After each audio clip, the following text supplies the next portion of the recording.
जय श्री कृष्ण मित्रों। आज आप तुवेर टोठानी रेसिपी बनावी रह्या छीए। सौ प्रथम आपणे तेल लीधुं।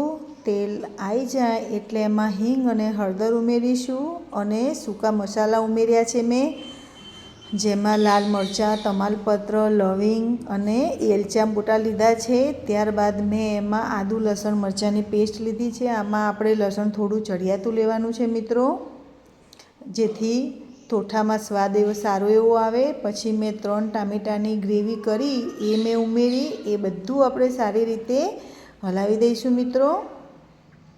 आमां तुवेરના टोठामां આપણે થોડું તેલ ચડિયાતું જ હોય છે। ત્યારબાદ મેં એમાં ડુંગળીની ગ્રેવી કરીને મૂકી હતી, એ મેં ઉમેરી દીધી।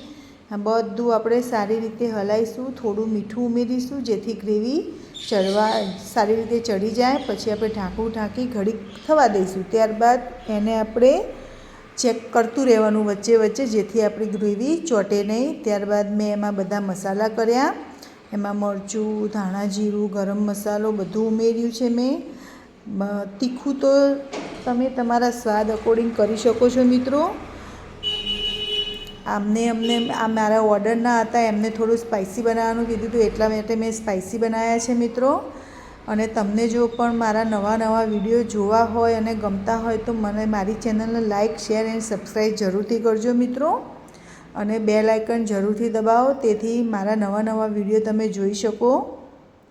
પછી જો મિત્રો ગ્રેવી ચડી જવા આવે એમ લાગે કે ઓલમોસ્ટ થઈ જવા આવી છે, ત્યારબાદ લીલું લસણ અને લીલી ડુંગળી સમારીને રાખી હોય એ ત્યારબાદ એમાં ઉમેરવાની મિત્રો, પહેલેથી નહીં ઉમેરવાની।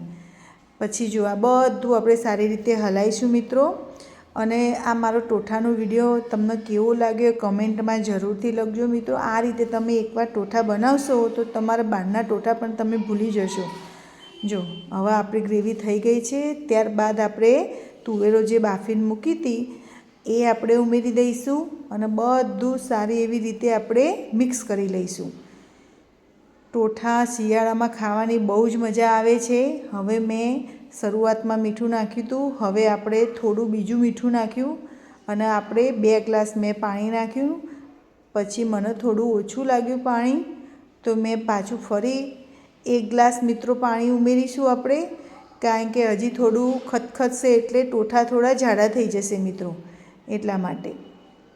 હવે બધું આપણે સરસ હલાવી અને જો મેં આમાં મિત્રો કસૂરી મેથી નાખી છે।